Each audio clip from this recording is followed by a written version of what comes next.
Mental Fascination by William Walker Atkinson. Chapter 3. The Story of Mental Fascination. The story of mental fascination runs along with the history of the human race, for it has always been known to man in some form. Coming to primitive man along with other inheritances from still lower forms, it was used from the beginning. Its earliest forms were similar to its employment by the lower animals, such as has been mentioned in the preceding chapter. The strong-willed of the race influenced and dominated the weaker-willed ones. Without understanding its laws, the strong-willed barbarians discovered that they possessed a strange power of inducing mental states among their weaker-willed companions, and were thus enabled to work their will upon them. Many of the leaders of barbarian races owe their positions of prominence and leadership to this law of mental induction. The magic of the priests. But along with the rise of leaders, there was manifested a similar rise in power and influence of the priests. All races have had their priests and have today. A priest is a man whose office is that of a mediator between men and their divinities, one who claims to represent the supernatural entities in their dealings with men, a religious or spiritual middleman, as it were. I use this expression in all seriousness and with no desire to sneer at the priestly offices, which have played an important part in the history of the race. The priests, not being occupied with warfare or agriculture, and by reason of their support being contributed by the people, found plenty of time to think, a somewhat rare privilege in the early days, and even in these times for that matter. And so there gradually arose among all peoples a priestly caste that possessed the bulk of intelligence of the race. These priests soon began to recognize the importance of the mental forces, and they studied the underlying principles and laws of operation. This, of course, gave them an additional hold on the people and a power over them. There seems to be no doubt but that even in the early days of the race, the priestly caste held a very wide knowledge of the laws and practice of mental fascination. Mystic powers. In the heart of Africa today, we find the voodoo men, or conjurers, or medicine men, well versed in the application of mental fascination. It was known among the early American Indians, although their degenerated descendants seem to have lost the knowledge, except in a few instances. The power of the priesthood among primitive races is based almost entirely upon some form of mental fascination. And as we see the race ascending in the scale, so do we see the priests displaying a broader and fuller knowledge of the subject in question. The history of the Oriental races show that a full knowledge of the operation of mental fascination has been possessed by them for thousands of years. In the pictured stories of the Egyptians, the traces of which appear in the ruined temples and other buildings, we see that they understood the art perfectly. In ancient Persia and Chaldea, the art arose to great heights. In fact, among all of the advanced ancient races of men, we find an important place given to the subject before us. The Ancient Mysteries. Among the ancient mysteries, the various ceremonies of the temples of the early races, we see many instances of the use of mental fascination. Back of the rites and ceremonies was always the same underlying principle of mentative induction. In the early use of the force, its employment was largely along the lines of healing, which phase of the subject does not concern us in this particular manual, although it belongs to the general subject of mental magic. But still we read in the pages of early history of many instances of mental fascination, pure and simple. That which was afterward called mesmerism, hypnotism, etc., was well known to the ancients, and, in fact, some of the recorded results coming down to us from the past have never been equaled by modern experimenters. Some of the feats of the modern Hindu magicians, or fakirs, which will be mentioned in detail as we proceed, have never been equaled by Western hypnotists. The Tale of the Magi. As I have stated in Lesson 4 of Mental Magic, the name magnet given to the lodestone or natural magnet was bestowed by the ancients because the observed properties of the lodestone resembled the mental power of the Magi, or esoteric priesthood of ancient Persia and Media. These priests were the Magi, or wise men of the East, who had developed wonderful mentative powers and who were known as wonder workers. The word magic comes from the same source. When the attracting power and quality of induction of the lodestone were noticed, it was remarked that the physical phenomena closely resembled the mental phenomena of the Magi, and therefore the lodestone was called the Magian stone, or the magic stone, from which sprung the terms magnet and magnetism. As the centuries rolled by and the Western world had its attention called to the mysterious phenomena of mesmerism, etc., in the 18th century, the public mind instinctively connected the phenomena with that of magnetism, and the terms animal magnetism, personal magnetism, etc., came into general use. And these terms persist to this day, and we hear the terms very magnetic, lacking magnetism, magnetic personality, etc., etc., as applied to people. And so history worked out an instance of the law of compensation. The magnet, which took its name because its properties resembled the phenomena resulting from the use of mentative influence by the Magi, repaid the debt after many centuries and served to give a name to mental manifestations resembling those of the Magi in the dim past. The magnet gives back to the modern Magi the name it borrowed from the Magi of ancient Persia. This is an interesting bit of occult history, little known to the general public. Julius Caesar's fascination. Ancient history is full of instances of the operation of mental fascination among the people of the early days. It is related that Julius Caesar, while quite a young man, fell in with pirates near the Isle of Rhodes, who captured his ship and took him prisoner. They held him for several weeks while awaiting the ransom money being raised by his relatives. Plutarch writes that while the young Caesar was a captive of the pirates, he asserted his mastery over them to such an extent that he seemed a ruler rather than a prisoner. When he wished to rest or sleep, he forbade them to make any noise, and they obeyed him without question. He abused them and ordered them around like servants, and they did not seem to disobey him. He did not hesitate to threaten them with death when he regained his liberty, and they did not resent it, and he afterward made good his threat. The mystic power of Alcibiades. It is related of Alcibiades the Athenian that he once made a bet with some of the young Athenian nobles that he would publicly box the ears of Hipponicus, a venerable and greatly respected citizen. Not only did he bet that he would do this thing, but he also claimed that he would afterward compel the old man to give him his favorite daughter in marriage. The day following, when Hipponicus came out, Alcibiades walked up to him and gave him a resounding box on the ears. The old man seemed dazed and bewildered and retired to his home. A great public outcry arose, and the young man seemed likely to fall a victim to the indignation of the citizens. But the next day, Alcibiades went to the home of Hipponicus, and, after making a pretense of baring his back for punishment, he managed to induce in the old man a feeling of good humor and mirth, and obtained his pardon and goodwill, the latter increasing daily thereafter until finally he grew so devoted to the young man that he offered him the hand of his daughter in marriage, which was accepted. Anyone who is acquainted with the recorded character of the Athenians will realize what a wonderful occurrence this was. It was a striking exhibition of mental fascination, without a question. The Napoleonic charm. All the great generals of history have possessed this quality. Caesar, Alexander the Great, Napoleon, Frederick the Great, and the modern mystic warrior General Gordon all managed their men in a mysterious and wonderful manner, so that their troops worshipped them as almost gods, and went to their death willingly and joyfully.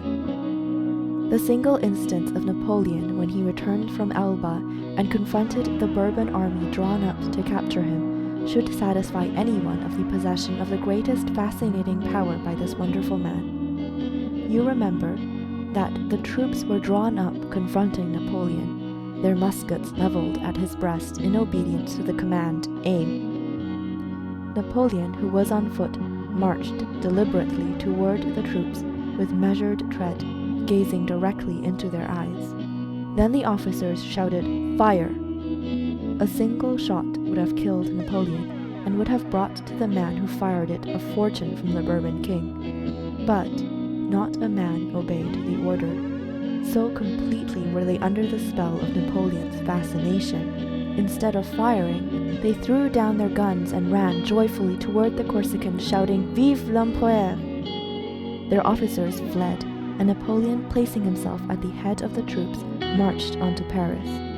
Other troops flocked to his standard at each point where he confronted them, although they had been sent out to capture or kill him. By the time the gate of Paris were reached, he was at the head of an immense army. The fascination manifested by this man was one of the marked instances of its possession of which we have any record, and it seems to endure to this day, almost a century after his death.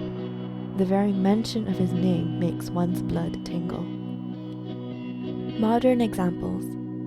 All great leaders of men, statesmen, orators, politicians, etc., have the power of mental fascination developed to a considerable degree. If you have ever come in contact with a man of this sort, you will always remember the impression he made upon you.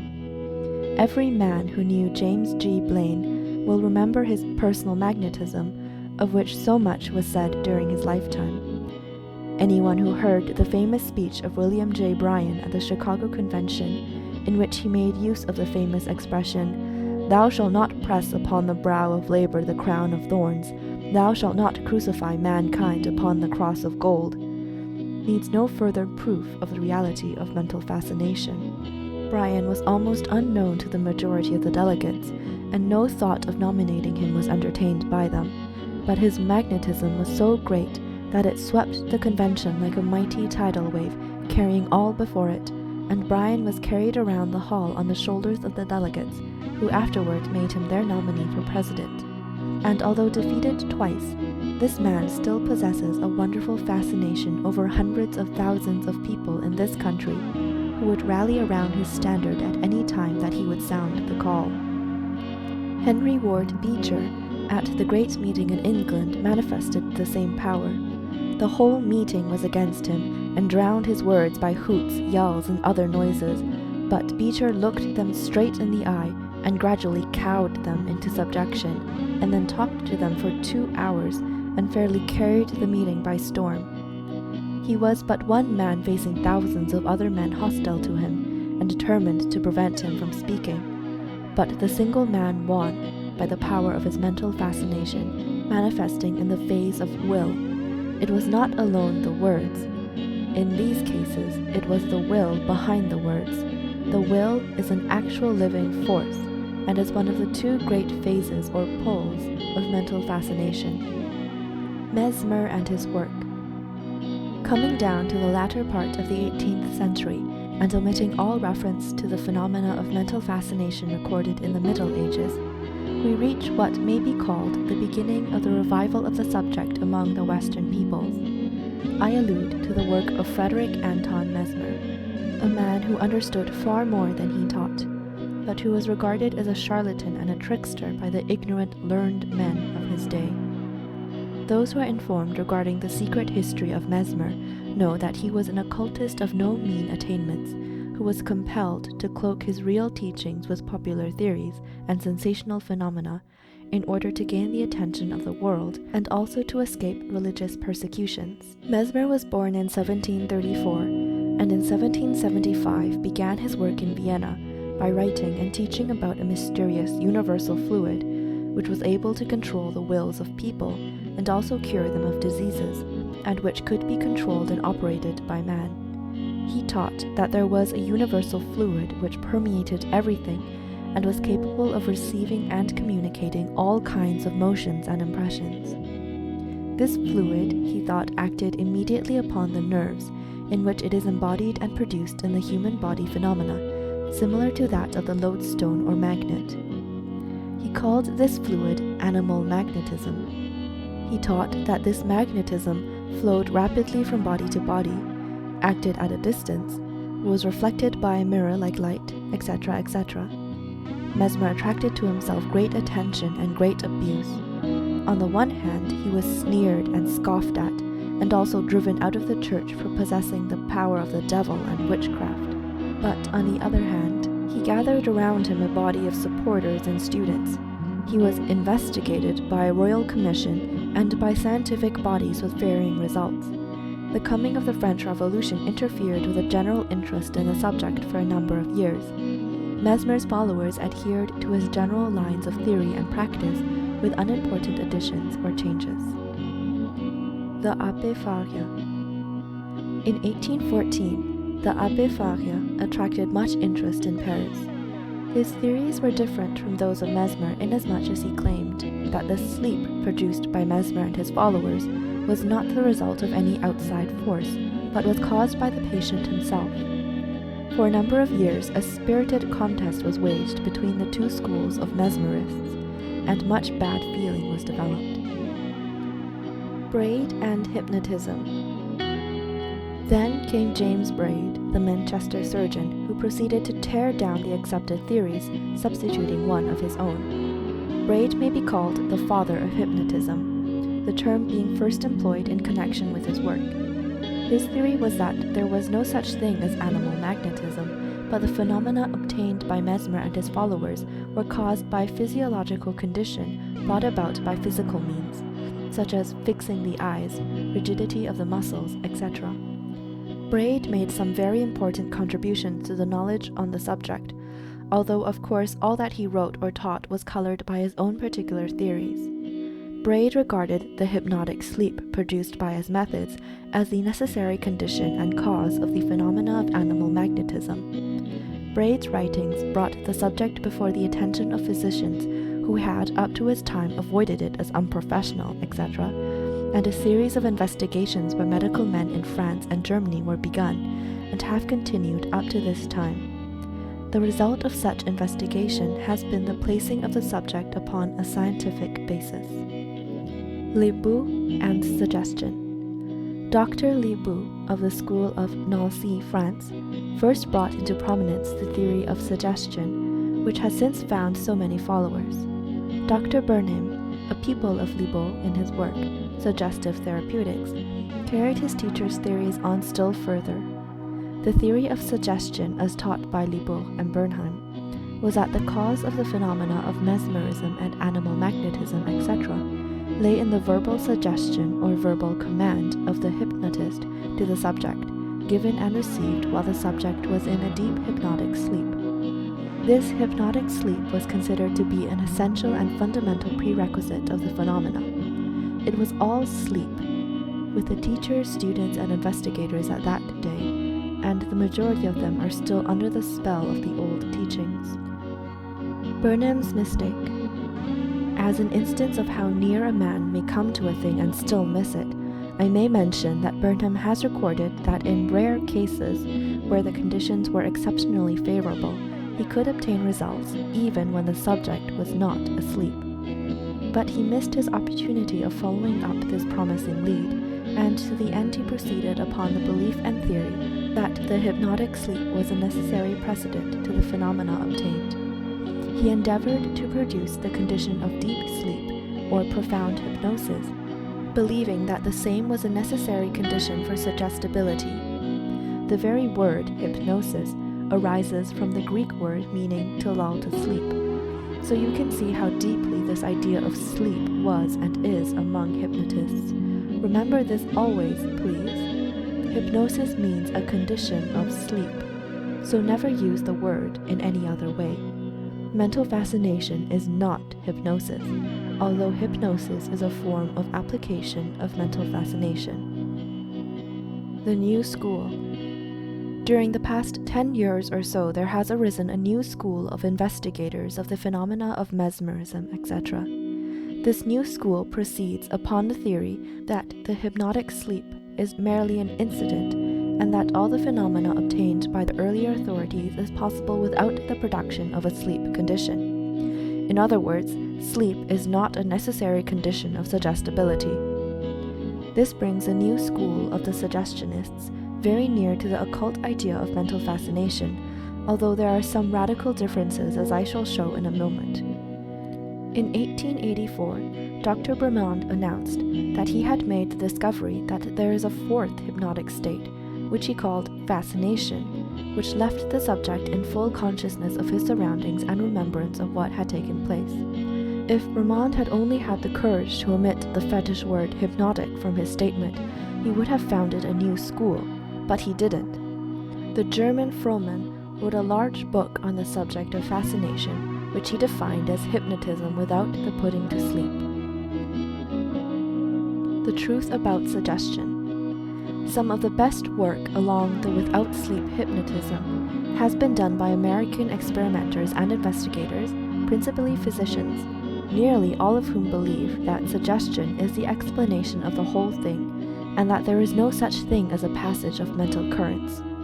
These suggestionists hold that the subject acts upon the command and suggestion and does what he is told, and that is all there is to it. The suggestible condition to them means a condition in which the subject yields up his whole attention to the operator, and thus becomes suggestible, the degrees varying with the temperament, etc. of the subject.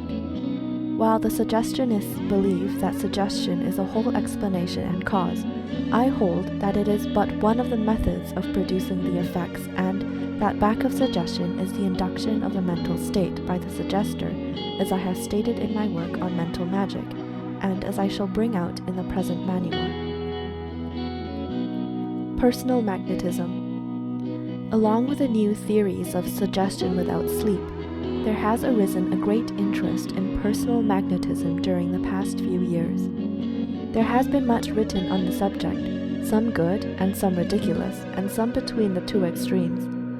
The laws of the subject are being studied by the thinking public.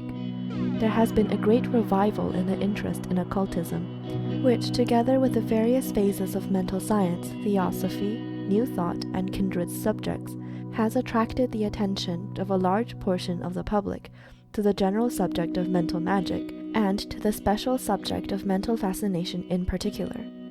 And this manual is written in response to the present demand for definite information on the subject. I feel sure that I will be able to show you that the law of mentative energy, in its operation along the line of mentative currents as stated in my book on mental magic, will account for all the phenomena mentioned above in the history of the general subject, as well as many other forms. I believe that I can bring it all under the definition of the action of a mental force that powerfully influences the imagination, desire, or will of another, which is my definition of mental fascination. End of Chapter 3.